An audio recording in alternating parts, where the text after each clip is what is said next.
Hi everyone, Sam Freed here. Before you watch the podcast that I did with Jake Benoon on humanizing success just a couple of weeks ago, I'd like to give you guys an update.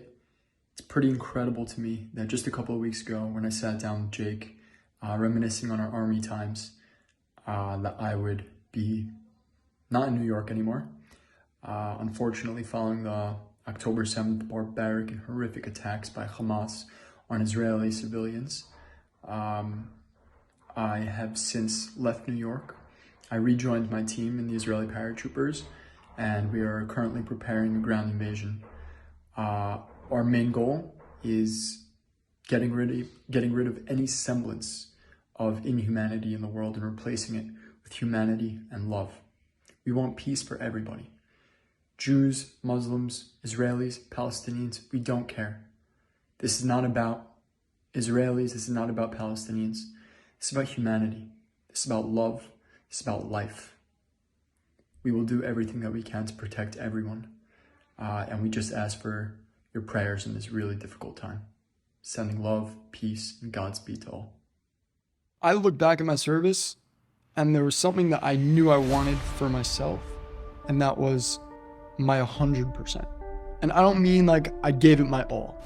I mean 100%. Like until I die. Like I will die before I give up. And I remember it was the steepest hill I've ever been on in my life. We just kept doing it and kept doing it. And I could not. I was slipping down the mountain, and this kid, Shachar Seged, he used his head. I'm not even kidding. He used his head to will me up this mountain. He's using his head and just pushing me up from my back. I'm saying, I can't while I'm crying and bawling. And this kid is like, come on, Simcha, you got this. I look back at those awful moments and the amount I learned about love and teamwork. I mean, it's unparalleled in normal life. You look at a lot of these people who, kind of like a Dan Bilzerian kind of guy that like has all the money in the world. He gets all the girls he could possibly want. He does all the drugs he could possibly want. You see a lot of like celebrities, a lot of athletes, a lot of these people who have everything that seemingly anybody could ever want. And yet they say like, they feel I traded away. Yeah, I feel lonely. This is not what I want. I think in the end of the day, it's because of that underlying point that like, you can't be selfish, right? And you have to do things that are going to benefit others, whether it's something small or something big. Just do something. Hi guys, and welcome back to the Humanizing Success podcast. We're here in New York. So last one was in Miami. Before that, all in LA. We're kind of moving around now. Worldwide podcast. That's it, Mr. USA Worldwide. wide. Yeah. Today we're sitting here with the Sam Freed, the one and only. And yeah, it's an absolute pleasure. So Sam, to me, well, one of my best friends, but we met each other because we both decided to leave everything behind and go serve in the Israeli Defense Forces. Thank you for being here. Thank you for having me. Of course. And thank you guys for watching. And feel free to hit that subscribe button, that like button, wherever you're seeing this. It's greatly appreciated. The first thing I like to talk about with everyone is kind of what does success mean to them? So when you see somebody or you think about success, what does that mean to you?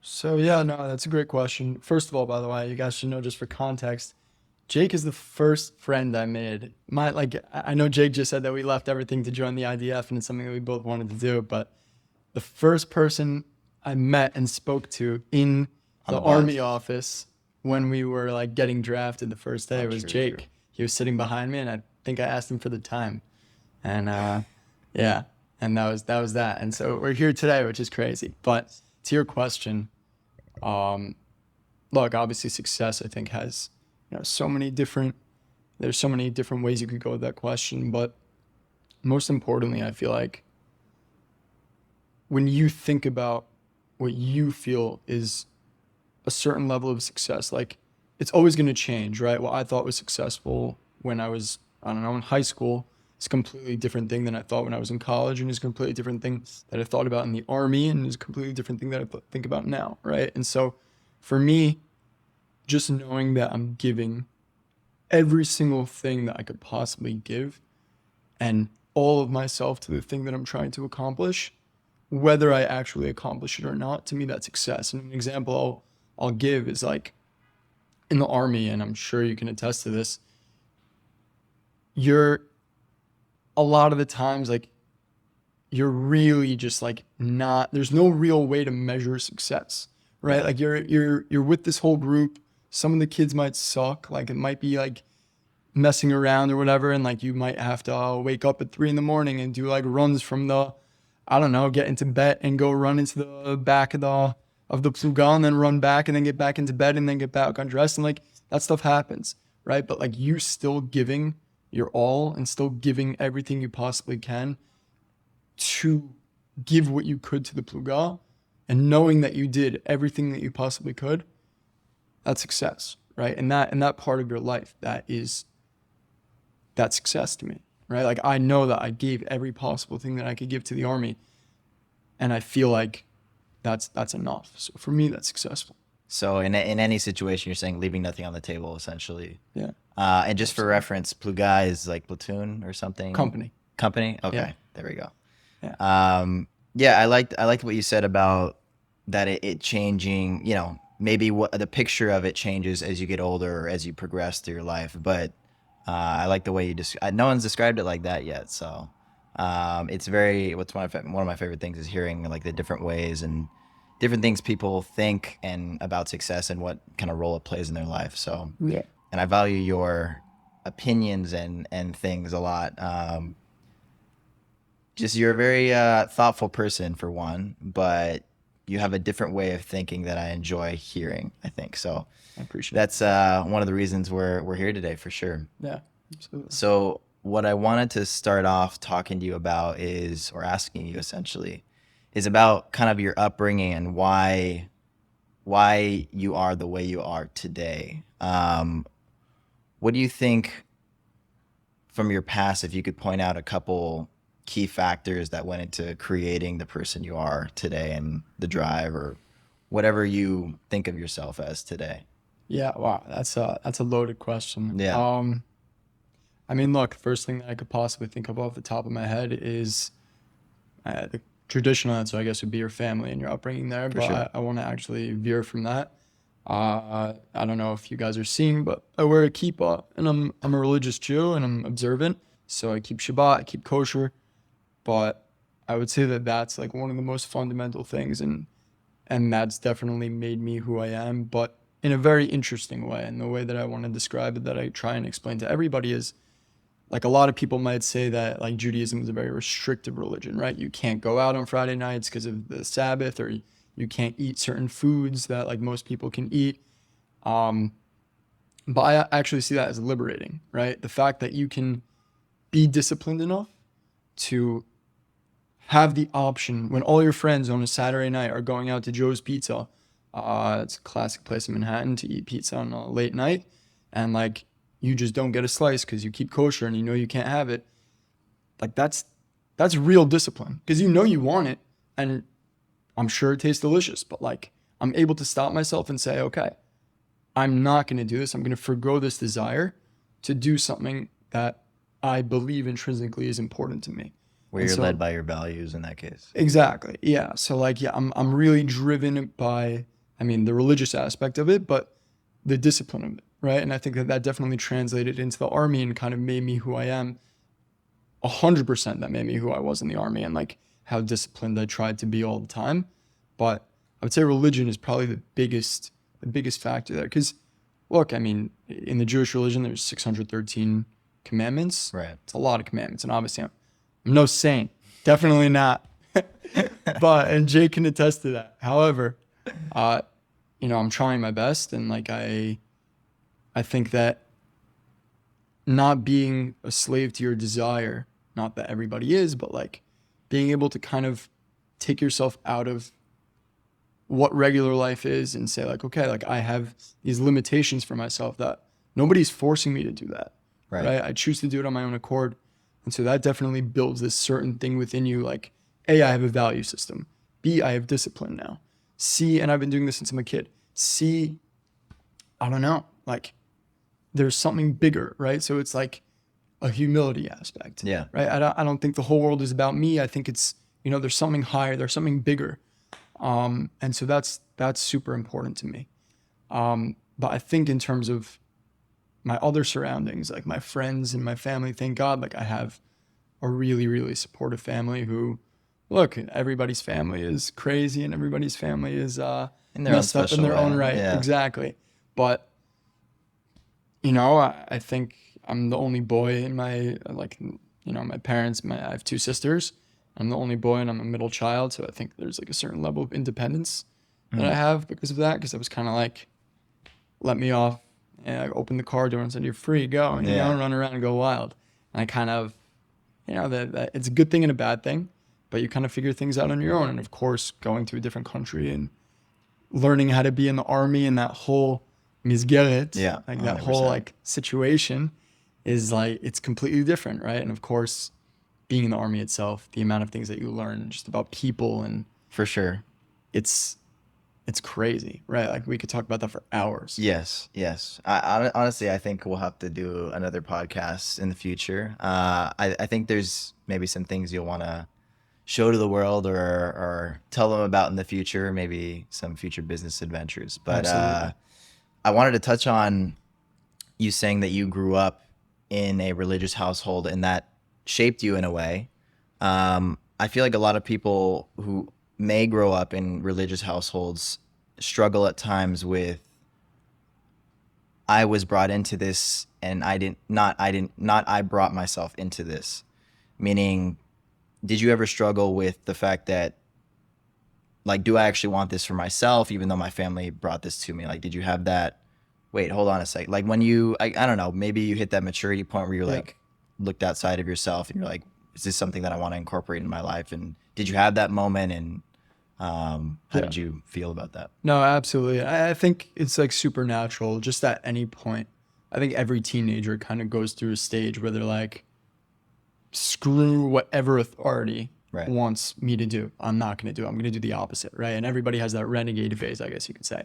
But I mean, it's a little different because my dad was religious growing up and my mom wasn't at all, right? Okay. So like she did not do anything growing up and she became religious like when she met my dad and they kind of grew together. So she understands, and my dad is also a very cool guy, like super, super fun and whatever. And so like I don't come from like a traditional, like I come from a traditional Jewish family, but like not like Chabad, like not super religious, ultra Orthodox.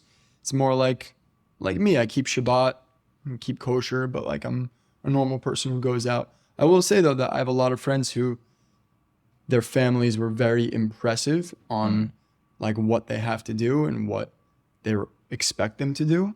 And a lot of my friends are no longer like, they're as far away as they possibly can. And I think that that's a really big rule in life, right? Like if you force somebody to do something, 99% of the time, that person is not going to want to do that thing. That's so true. And whether it's a week, a day, an hour, or a year, 15 years away, that person is going to be resentful for it. And I think the beauty of like the balance in my family was that my parents didn't have any expectations. And like my sisters and I are all very different in where we are on the spectrum. And I think the understanding that there is a spectrum is a really, really vital part of that equation, right? That like no two people are the same and you can't expect people to be the same because they're just not. Like you and I are not the same person. We have a lot of similarities. We have a lot of ideals that are very similar, and I love you to death, but we're not the same person. And like when you learn to accept that, like should be okay. Everything kind of like come from there. But I did have like a phase where I wouldn't say lost it, but like I kind of like experimented a little bit more in college and kind of Sounds like we're talking about drugs. transition. I was experimenting with transition, Jake. Yes. No.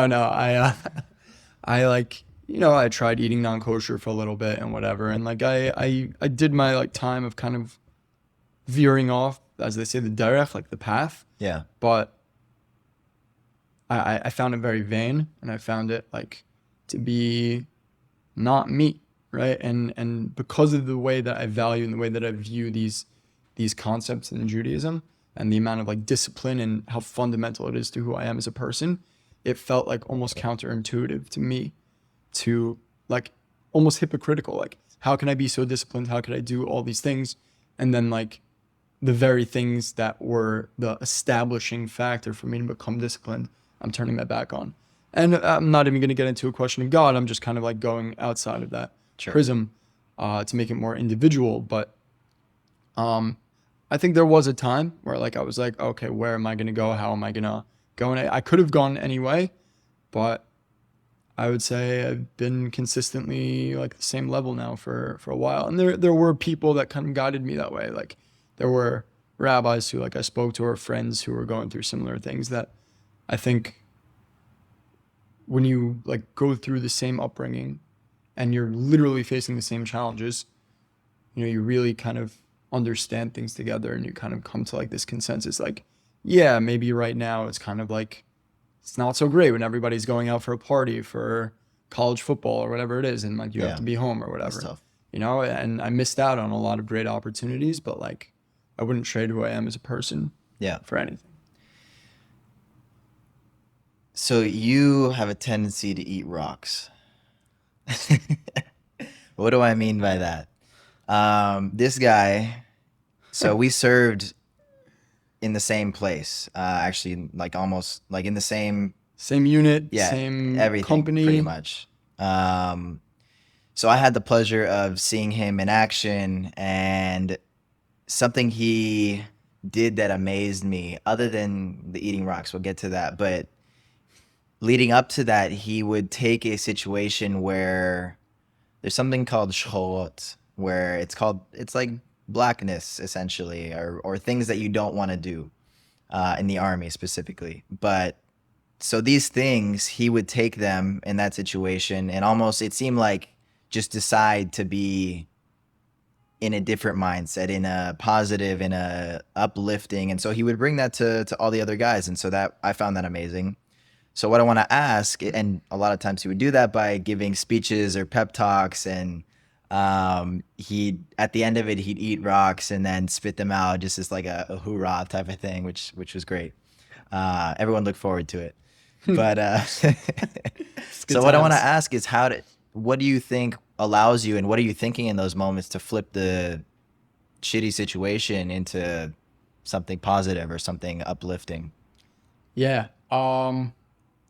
Simple answer is I really don't know. Like no, I'm kidding. No, I take pride in, you know, coming to the army. When I did, I came after college. Most people in the army, for those who don't know, in the Israeli army, there's mandatory conscription for all Israeli citizens, and Israeli males over a certain medical profile at the age of 18 have to go to the army. Jake and I did not have to go to the army. We volunteered to do so. I went after college. Jake went in the middle of his studies. And so I was already way older than everybody at the beginning of my service. So my peers were 18, right? Just starting out, and I was already 22. So the commanders were what? They were 19, 20. The lieutenants were like, let's say 20, 21, 22.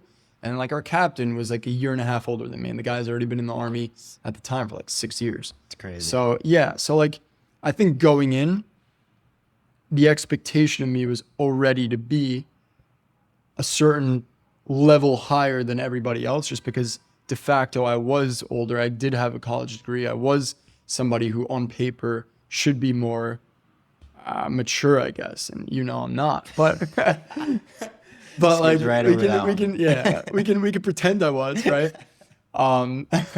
But I think, and it's an interesting thing, because when I look back on it,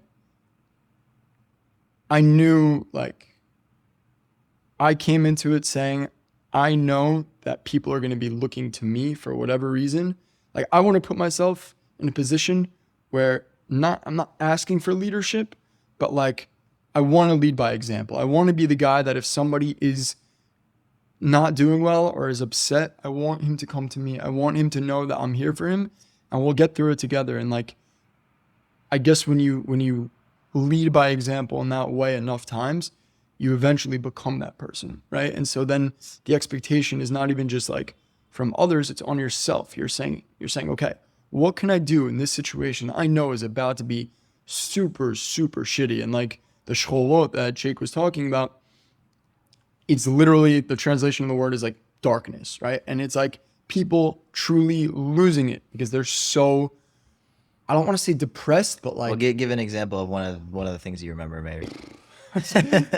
yeah, how many days do we have, right? No, but like for instance, man, you're in the field. To give you guys a sense, you're in the field for what, 7 days? You're eating the same exact meal Out of a for can. 7 days. Canned corn, canned beans, like a spoon of tuna, dry bread, while getting rained on the whole time. And like it's, your chalfas isn't working anymore. A chalfas is like your supposed to be weather protective garment that never soaks worked. up the water. It's like a towel after the shower, but it's just cold. And it was just dreadful. And like, look, but even a better, like that's an example of sholot, but like one specific moment that I can always think back of and like really be happy about is there's something that we do called masa, right? And a masa is like a very long, I'll call it trek, right? A journey, I guess you could call it. They call it rucking what do you call it? in the US Army. They call it rucking. Rucking? Yeah. R-U-C-K? Ruck. Okay, whatever. We were rucking. And it's essentially just a very long travel wearing full gear, like carrying a ton of weight, and you're just walking in silence at nighttime, could be 12, 13 hours just straight. And like, I remember I think it was Masamachin, which is like the one right before you get your beret. So we've been training for 7.5 months at this point. And the next Masa is a 60 kilometer, whatever it was, which is 37.5 miles, Red Beret March, where we get our red berets at the end and we're officially paratroopers. And the Masa Machin, the one prior to that Masa, was like also like supposed to be like 40, 45 kilometers, something crazy. And to do these, it really takes it out of you. Like nobody's happy doing these. They suck. Like they're so bad. Like there's so nothing long. worse. Yeah. It's so long. You lose track of, you don't even know what to think about. Like people start hearing things. People start just like hallucinating. It's the craziest experience ever. And I remember, so my tafkid, or my job for the company, was I was a heavy machine gunner. So there's something called chod, which is like the first of the people. And so I was like the machine gunner chod. So I was the first person. But on these masaot, because you're carrying the most equipment and the heaviest weight, they push you guys to the front because otherwise you're going to lag behind, and everybody kind of helps each other by pushing each other forward. I remember one time I'm standing in the front, and this is like probably hours in already, carrying full gear. And there's something called Nohal Aliyah, which is like as you're going up a big hill. Mind you, these aren't like hills like you see in the park or whatever. These are like muddy slopes, like Things you don't think you can walk up. Yeah, like it's an angle that you should not be doing, and it's definitely dangerous. Like even a kid broke his leg. Remember Omer, whatever, Omer Levy, I think. But anyway, and we're about to go up one of these slopes, and I'm thinking to myself, I can't help. Like I felt so bad that I wasn't able to help the people behind me because I was the one being helped. And I said, what can I possibly do to help the people behind me? And so in a weird fashion, I was like, okay, whatever, let me just do this. Because everybody else was going to have their hand on my back to push me up, because it's a very difficult way up when you're carrying that much weight. And I lift my 35-pound gun or whatever it is above my head for the entire slope, right, till we get to the top. And the lieutenant who was standing next to me, Manu, it's like, what are you doing? Don't do that. Put it down. Like, it's not right that you shouldn't do that.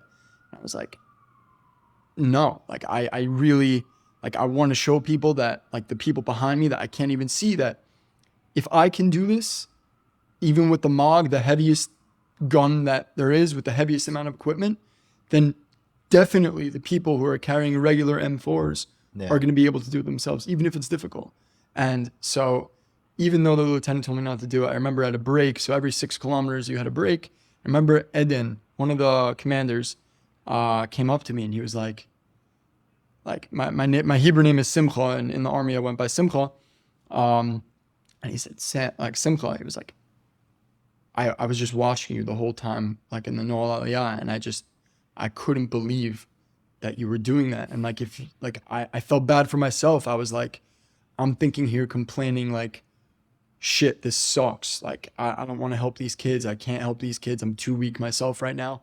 But then like, I'm looking at you and you have a fucking 35-pound gun going up the mountain. And it's like, wow, like you're an inspiration. And like, I said to myself, I was like, I guess that's what I intended, but like, that's awesome. You know, like, I guess you can, small actions really add up. And I guess like, if you, like I was saying before, if you lead by example, you really don't know who you're touching 100%. and you don't know who is going to be impacted by that positively. And there's so many other examples like that where like something small that happens in life, you just don't know what your impact is. So if you're constantly trying to achieve something that you're going to do slightly different to make a positive impact somewhere, man, dude, you can literally, you could change the world that way. And that's kind of what I try to live by. Like, if you want to be special, you have to do special things. And that's, I guess, I hope that answered your question. It did in the best way possible. Yeah. First of all, I don't remember that. I didn't know that. It was dark. Okay, yeah. And we were in different groups. Yeah. But it reminded me of, so I was one of the people in the beginning, Masaud, or the walks, where I didn't want to help other people. I just wanted to survive. Yeah. And then came this one time where I was at the back of the group and I was put in a position where I could either let my friend struggle and fall back essentially and break from the group, or I could be the person who's pushing him the whole time. And in my head, when I first started that, I was like, this is just going to be the worst thing ever. Like, but as I went on, not only was it easier for me, but I felt good. He was thanking me.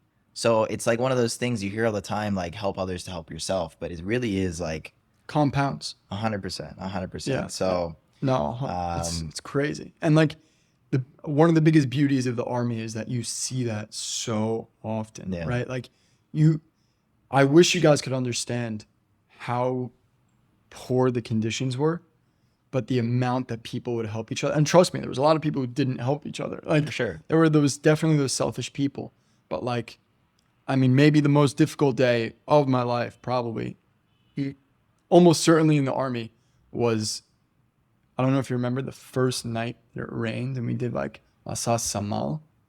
Oh, you know what? You know what's funny? When you were talking about the story, at first I thought you were going to talk about that story because I pictured you. I literally have a picture of you in my head, like seeing you.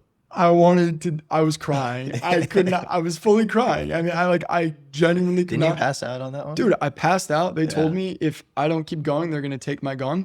Like the lieutenant said, simple, if you don't catch up to everybody is 100 meters ahead of you. Yeah. If you don't catch up to them, I'm taking your gun. I said, and like, you're not allowed to speak you could barely speak to the lieutenants, right? Like for you to like talk back to them, it's not good. I said to him though, I was like, Mano, if you take my gun, I will fucking kill you. Did you actually? Yeah, and he was like, so fucking go, dude. I was like, all right. But you know, understand? Did you speak to him in English at that time? At that point, I was so dead. I was so dead. I literally have a picture in my head of you just with your gun. I'm not kidding. With two commanders, just like it. I'll never forget. God bless this man, Shalchar Seged. Okay, this Ethiopian kid who's in the Army with us, one of my best friends from the Army. He is a bull. I mean, this Masa was particularly difficult. It was one of the like first really difficult ones where we were full gear and everything. And so it was my first one. It was pouring. Yeah. And we started off with a run. And then I remember there was this hill right outside that you could see from the base when we went shooting. It was called something like that. Something like that. And I remember it was the steepest hill I've ever been on in my life. And we just kept doing it. And I could not. I was slipping down the mountain. And this kid, Shachar Seged, he used his head. I'm not even kidding. He used his head to will me up this mountain. Literally, I don't even know how he did it, but he's using his head and just pushing me up from my back. I'm saying, I can't I can't while I'm crying and bawling. And this kid is like, come on, Simcha, you got this. Yeah. And like, I look back at those awful moments and the amount I learned about love and teamwork. I mean, it's unparalleled in normal life. Yeah. And like, that's a question that I actually wanted to ask you, if you don't mind.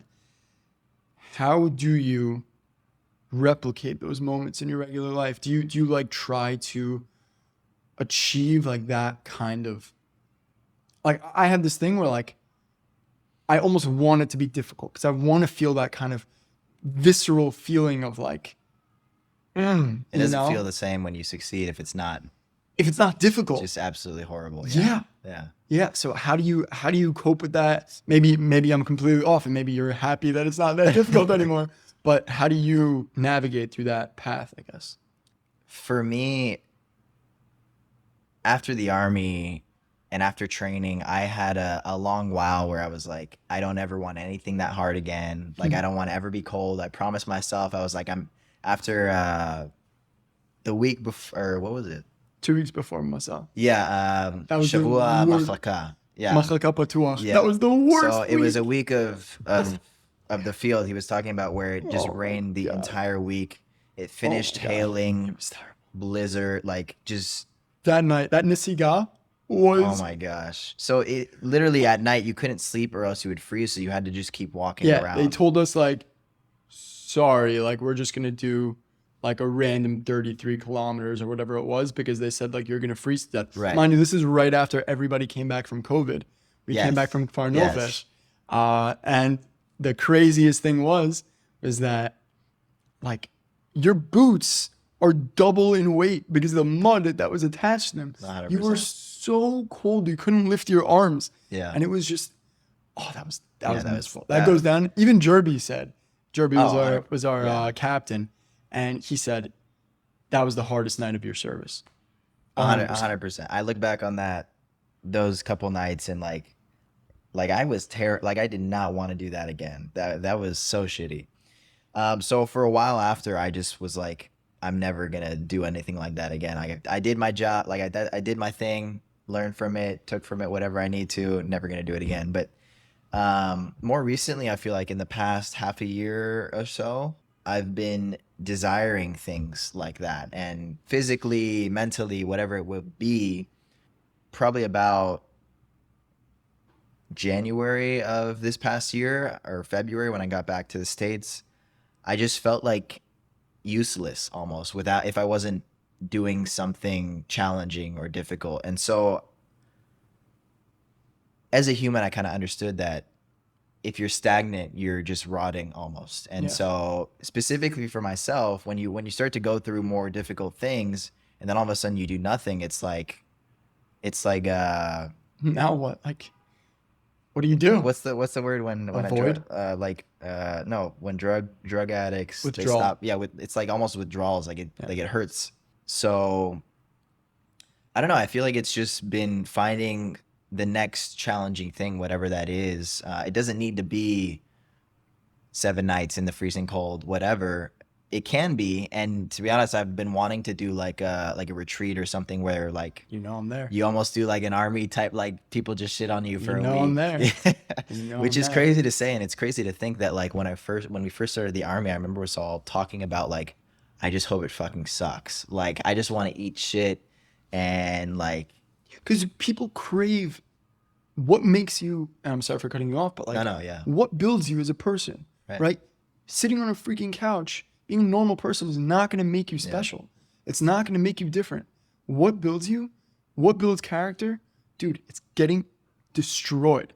And one of like I think that this is the most beautiful thing is like, I truly believe that despite like all the hardship in the Army and seeing how like little you can survive on and how minimalistic your life is, dude, so Jake and I had our phones for like 30 minutes a night, really, if you consider showering, whatever, for like 8 months. That's just how it was. We were not connected to the world. If you're in the field for like a week, on weeks on end, it's kind of just like you miss 3 weeks of the world. And it's like, what happened? but I didn't even crave or care to not like at all. see what was going That on was on Instagram. great, yeah. I didn't like, it didn't fucking matter. These things are so like, when you're doing stuff that is super important, man, like there was nothing better. You know, like you go on a bus after like on wearing olive. Olive is like your uniform for when you go home to and from base. It's like a nicer uniform. Carry your gun and like you see, this is my trademark story that I always repeat because I love it was like the moment that like I knew. Coming back home, I lived in Tel Aviv, and I'm wearing my olive, carrying my bag that's super heavy, whatever, all this stuff with my gun. And like I see this little girl on my way to my apartment with her mom, and she just says, "Ima, tistakli, ish chayal," and like that means in English, like mom, look, there's a soldier, and I kind of like look around. I'm like, oh, who's she looking at? I don't see a soldier around. Like it dawned on me because like my whole life going to Israel, like I'd always saw soldiers, and I was like, wow, like Gevil, you know, like what a man, like it's sick. And I realized like this maybe 3-4-year-old girls, like she's talking about me, like I'm that to her. Man, like that feeling of fulfillment and knowing that even somebody so young can like appreciate you and what you're doing for them, even if they don't know you at all. So special and something you don't get to feel every day. And I think a really interesting thing that you touched on, like trying to find that next challenge, I guess, right?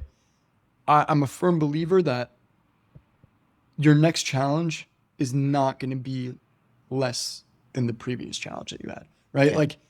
They're only going to increase in difficulty. And I mean, I believe in God and whatever, separate conversation, but like God is only going to give you something that's going to make you grow even more. So as difficult as that stuff was, I firmly believe that the things that we're going through, even if it is that withdrawal partially, is part of that next challenge. And finding what is going to be the thing that takes us to that next level. What is going to be the thing that we learned so much from the army, but what's going to be the thing now in regular life that's going to teach us the next thing that we need to learn to become wise, right? Like, what is wisdom? It's literally experience and messing up and fucking up over and over and learning from that. And then teaching it to somebody else who's not going to listen to you. You know, like that's kind of how it works. And like, we're going to find that. It's just a question of what. So how do you, as a person in society today, figure out what, well, I guess in forever, but how do you figure out what your purpose in life is? What does that look like for you? I think that was the biggest difficulty of leaving the army, because my whole life up until the army, I knew I wanted to go when I was 10. My whole life, every workout, every day, every whatever it was, like if I'm working out and I'm like, man, if I can't do this now, if I can't do another pull-up, I'm not going to be able to do it in the army. You know, like everything was building up. If this is difficult for me now, I'm not going to be able to do it in the army. That was your why. That was my why. Yeah. And so leaving the army, it left me with this void of like, actually though, now what? Like I completed that goal. Where do I go? Yeah. Like, what's my compass? And I guess I'm still finding difficulty in that. And you know, part of working in a corporate job and everything, it's nice and all to make money, but let me tell you, man, money is zero. Money literally does not do it. It is, sure, it helps, but like there's this awesome quote. Really love this quote. Surprised by who it's by, but it's by Pitbull, actually. And he says something along the lines of, you know, everybody says that like money buys happiness. And like everybody says that money doesn't buy happiness, but they're wrong. It does. You just have to give it away. You know, and the underlying idea is that what are we really here to do? We're really here to we're here to help each other, right? Like it's not fun to have $1 billion if you have nobody to spend it with, right? And like, I would like to think that eventually like my purpose in life is going to be my family and my kids and helping them become strong, independent individuals who have values and whatnot. But man, I really hope I'm able to find satisfaction in my job and in my work and what I'm doing for the next 40 plus years, you know, because I think that's I don't think a lot of people have job satisfaction. And Yeah. as difficult as the Army was, that job was the best job in the world, at least for me. And it's difficult to kind of like you were saying, like to have that level of fulfillment and then to lose it. It's like, well, how do I get fulfillment? So it's a good question. Still trying to figure it out. Do you have any advice for maybe a younger guy who doesn't have a girlfriend, can't see the picture of family, to keep going or to push himself? Because I feel like now, and I've got Nicole here. She's not gonna come say hi. Yes, but it starts to give me, and we're thinking about getting married soon and things like that, and so it starts to give you a picture of like, okay, now I'm doing this for her, for family, for things like that, and I can grab that more and use that, I guess. But I found for a while I was just kind of aimless and had a difficult time pushing myself because it was like, why? Like, what am I doing this for? Who am I doing this for? Or whatever. So do you have any advice for someone like that? Yeah. I don't think you need to necessarily have a significant other or children or whatever it is to feel fulfillment. I think just not being selfish in life and not like just trying to think like, okay, I'm making money, say I'm making money or whatever it is, I could give some of it away. I could do some charity or whatever it is, or I could do some volunteering or whatever it might be. And I'm not saying you have to do a lot. I'm not even saying you have to do it consistently, but to realize that there's something bigger than just making money and dying. Like you look at a lot of these people who like kind of like a Dan Bilzerian kind of guy that like has all the money in the world. He gets all the girls he could possibly want. He does all the drugs he could possibly want. Dude, the guy, like, you think he's happy? I mean, I don't know. Maybe he is, but like, you see a lot of like celebrities, a lot of athletes, a lot of these people who have everything that seemingly anybody could ever want. And yet they say like, They feel I lonely. traded away. Yeah, I feel lonely. This is not what I want. And like, I think in the end of the day, it's because of that underlying point that like, you can't be selfish, right? And you have to do things that are going to benefit others, whether it's something small or something big. Just do something, right? Something that isn't about you.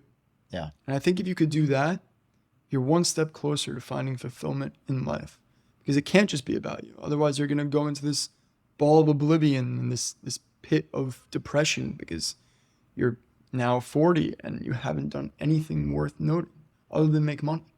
I think that's like literally the answer to curing a lot of maybe someone who's going through depression or things. Like, just start doing things for others and things will move. Like you said, like, if you help yourself, like if you want to help, what did you say? Help others to help yourself. There you go. That. Yeah, exactly. Like that's literally it. Yeah. And you really do feel good when you help people. 100%. So I've got one last thing I want to ask, but I know you came prepared. Do you have anything else you wanted to? Yeah. Well, no. Do you want? No, I have a final question. If you have any, now's the time. If you have anything you want to. Well, I'll take a little look at the Rolodex. Sure. I mean, we covered a bunch of this stuff. Yeah. But, give me one sec. Yeah. So yeah, actually, I do have a question for you, Okay. and I'm curious because I wrote them down, and I want to know what your answer is. What do you think the 3 biggest things that you learned from the Army are? 3 words. One of them has to be discipline. Yeah, of course. I would say one of them is selflessness.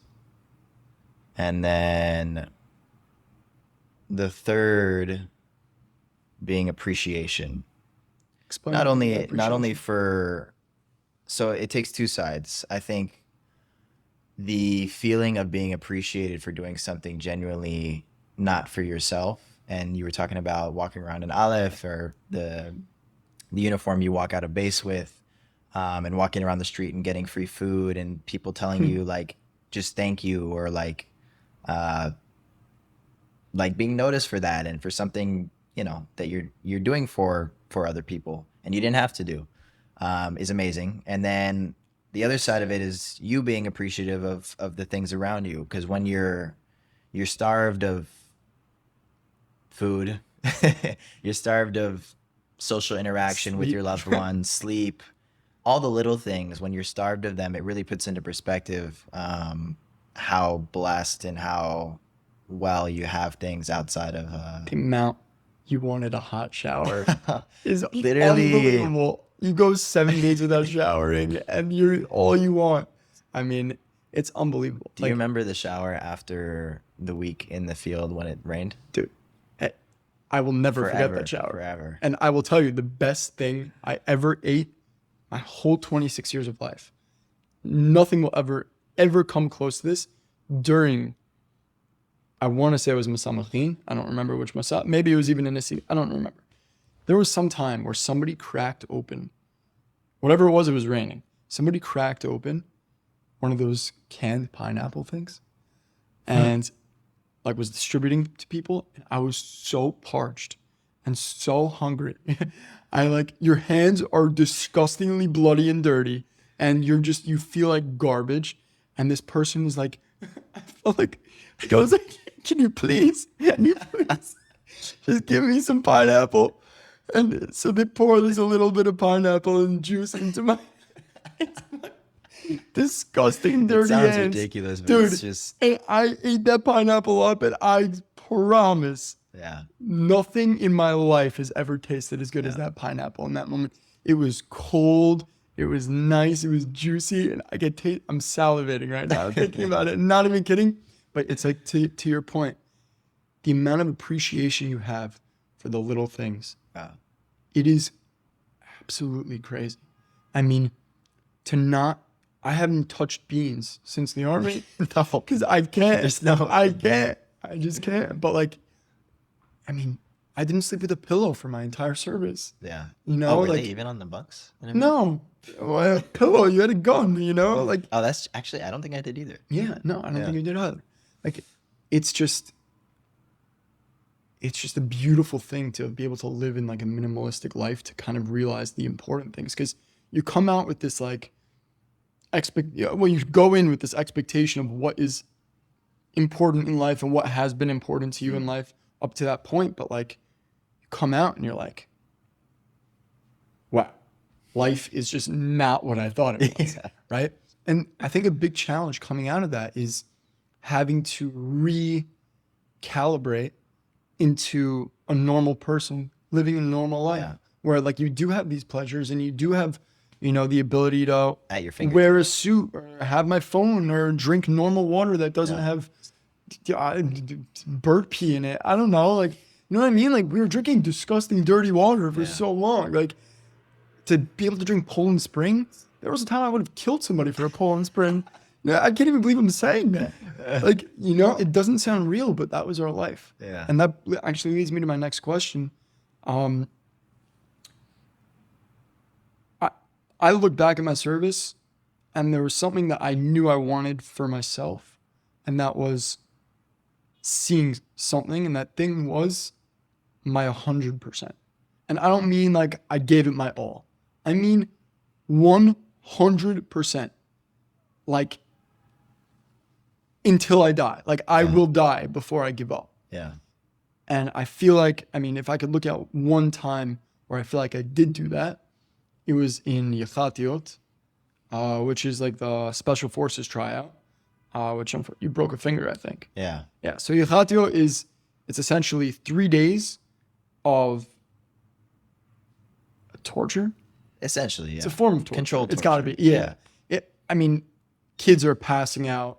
You're throwing up at least 200 times in the span of 3 days. You are crawling 4 hours in a race against others. You're running sprints. You're carrying stretchers. On spikes, too. On spikes. Yeah, by the way, kotzim everywhere. You have you're getting stabbed by these little spikes everywhere. You're bleeding from, they told us to bring spare clothes because you're going to have blood all over your clothes. It was bad. But it's similar to a Hell Week, I guess you could say. Yeah. In some respects. And I remember saying to myself before Yechatio, I was like, I don't even want to go to special forces. I wanted to, because then you would have to extend your service. But I said, like, if there's ever going to be a time in my life where I see 100% of the animal within me, it's going to be right now. There's no other time other than right now. Like, if I have to die here, I'll die here. I'm going out knowing I gave 100%. And like, it got to a point where I was competing against myself. Like, I was like, dude, you, like, even if I came first in one of the relays, there's like a 1,500 relays that you do over the end of that time.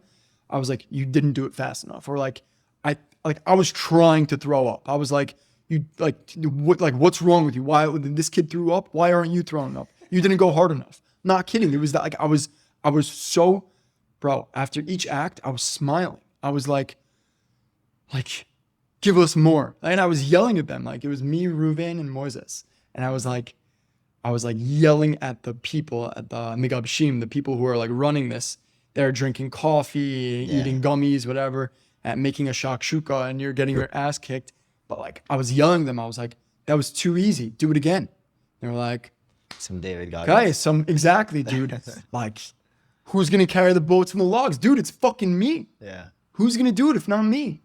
And I was going up to people and I was like, why are you bending over? Stand up straight. We're Jews. We don't bow. Like, to random, I don't know these people. And they're like, okay, dude, get off me. I'm like, no, stand up straight. Like, breathe. Yeah. And like, bro, I look back at that and I'm like, I was an animal. Yeah. You're So just I'm in a curious. different mindset. Exactly. A completely different mind, like actual David Goggins shit. Yeah. I'm curious, did you ever get to a point where you felt like you were, and it could be a completely different experience than the experience I just explained, but like, do you feel like you were at a point at some point where you like literally went Super Saiyan? Like, you broke through a barrier that was just unstoppable? Yes, much later. In the beginning, even in the tryout he was talking about, I wasn't gonna quit, but I didn't want it that bad, and I wasn't in that mindset where I was like, yes, I was in that mindset where nothing could have pulled me out except for them saying you can't continue on, which is what happened. To be fair, he broke his finger. Yes, I attempted to continue on. I did continue on, but then when it started looking sideways, they put a stop to it. But even like, I don't know, I didn't feel that like I need to find I have this thing where if I start saying I can't quit, and so that was my mental thing. But later on, it was during Hell Week. It was our last Masa up the like really steep hill where we all took the picture. Tough. Yeah, so Shayere Tilamide or something like that. Something like that. So everyone we've been a week through the field. This is our final long walk that's part of this week. Just for context, we slept maybe a total in the whole week, like what, 7 hours? Something like that, spread out through the week. Yeah. And so everyone is just not in the best shape. And so for one of the final legs, I was actually carried on the stretcher, which I hated actually. Everybody hates it. You don't want to be not only is it uncomfortable, but you feel terrible. Exactly. Like it's the worst. You've got so much weight on you plus your bag that all your buddies are carrying and they're switching out. Also going up the hill, I would not want how scary that would be. You fall down, you're falling down the mountain. We had, I don't know, do you remember Menachem? Yeah. He was on the stretcher on the way up. He was freaking out. It was hilarious. I can imagine. But guys, the hill was literally like, and you're going up rocks and boulders and things like that. So we got to a point where our stretcher stopped moving and there was this rock that we couldn't get up. And all of a sudden, like, the guy that I was waiting my turn to get into the stretcher, and the guy kind of like fell, and so I grabbed it. I don't know why, but I got like super mad, like just like why can't we move forwards and like get up this hill? Because like you could see this was at the end, like you could see the end. And I'm like we're right there, and so I literally like pushed. It was almost like one of those out of body experiences, and I was so tired that like I know the feeling. Yeah. So I literally just like, I don't know where it came from, but I kind of like accidentally pushed Jerby, which was our like, he was right in front of me and he was trying to like help us as well. But I got so mad, I didn't care who was in front of me. So I just started pushing, and like someone was telling me after, like, I don't know what happened to you, like something like that. So that was probably the only time like where I hit just an absolute limit that I hadn't hit before, and it was interesting. You know, it's one of those things where you're like, oh, there is more in the tank. That's the thing. Like, how many times in your life do you really, like, truly get to see what 100% of you looks like? And like, whether that means like your commitment to what you're doing, or like physical strength or mental capacity, like, I mean 100%. I would say it's like over under 0.5, like the line is at 0.5. Like, I don't think people see it more than once maybe in their whole life. And like, I think that the interesting thing is that people could get so much more out of themselves if they were willing to do it. And I think the reason why people aren't willing to like get there and really commit to getting to that place is because and I think it's an intrinsic thing in people, that they're scared that, say you do give everything and you give everything and you still fail, then you're still not good enough. Or you find out there's so much more and you've been holding back your whole life, or that. I mean, I think that's what it is, right? There's like that potential. And then you expect that in from yourself, that box. maybe. That's scary also. I don't know. I mean, yeah. But like, to like learn how to lock into that, I have no idea how to do, and I would love to get back to that level. Maybe if I ran like an Ironman or something. But like, man, the thing is, it's never a physical thing, because your physical body stops. Sure, there are limitations, but it's getting yourself into this mindset that like, I do not care what happens right now. I'm getting done whatever I set out to do. Yeah. And like, man, I think back to that and I'm like, wow, I would love to get back to that place. I don't know how to, but like, I guess you have to have something that you're so committed to be able to do that. Yeah, I think super interesting. Being with other people and having something like maybe a partner or something that you say, okay, we're committed to this, and holding each other accountable can help with that as well. And so we had our group and, you know, our platoon and whatever. So we are reaching the end here. Yes. And I would like to ask you, until today, what are you most proud of in your life this far?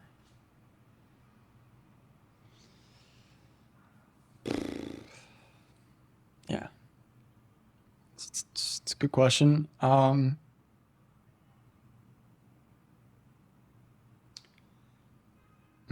I mean, I want to say that I'm somebody that like my parents could look at and say like, we're proud of our son. And my sisters look at me and say like, we're proud of our brother.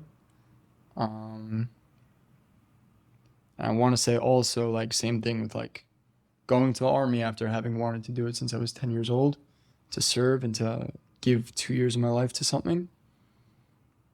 All things to be proud of. I really think it's kind of like this continuum of just like really trying my best. Like I when it's like super difficult, like I just went through a really difficult time at work, like working on a deal, couple of days straight, was up till 3, 4, 5 in the morning, and I really wanted to quit. Like I could not imagine getting up another day and saying, okay, I'm about to like sleep for 2 hours, work till 5 in the morning, same thing tomorrow, same thing the next day. I was losing it. I was on so much caffeine, coffee, whatever it was. I literally was losing my shit. Like I could not. And like, I told my parents, I was like, I think I'm going to quit. Like, I think I need to. I can't, this is not healthy. I'm not in a good place right now. And they were like, do what you think. Like, do whatever you have to do. It's like, you know, like I've set a precedent for myself. I can't possibly quit, right? Like, who the fuck am I to quit? Yeah. Like, what does that do for me? And what is that going to do for my kids later on? If they're going through a difficult thing in life and I told them, yeah, it's okay, I quit when I was younger too. Bro, is that something I'm going to do? Fuck yeah.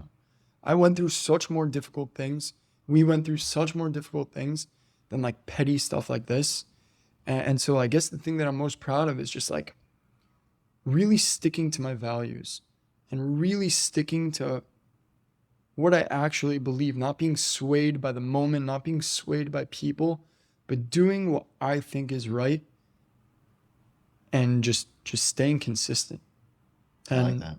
no matter what is happening, whether it's dark outside, whether it's light outside, 50 Cent, one of the greatest rappers alive, but like one of the best quotes of all time come from him, Many Men. He says, what good is the sunshine without the rain? What good is the joy without the pain?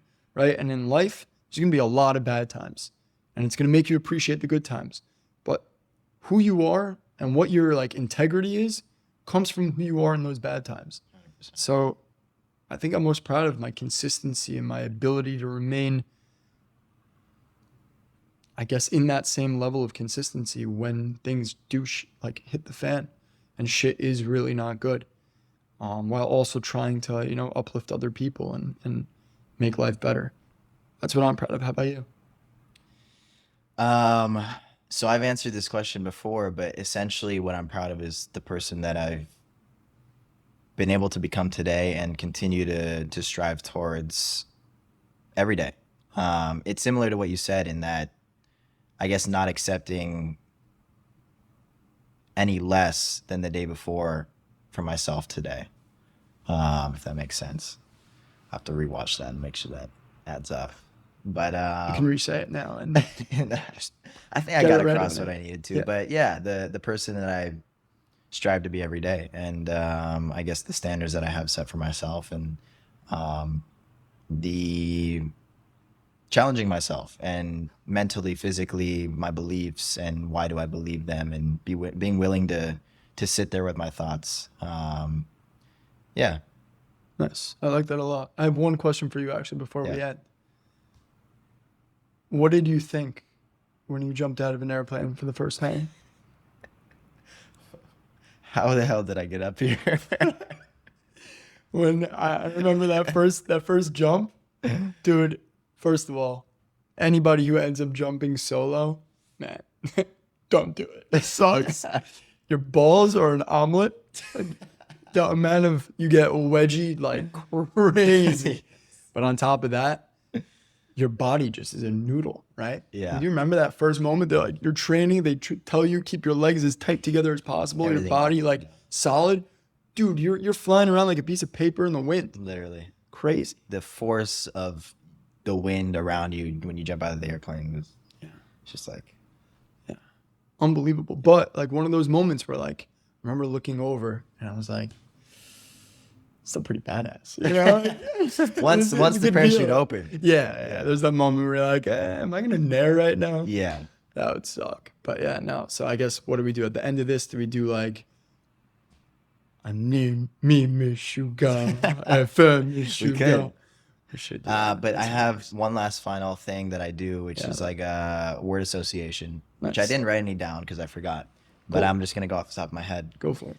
All right. So failure.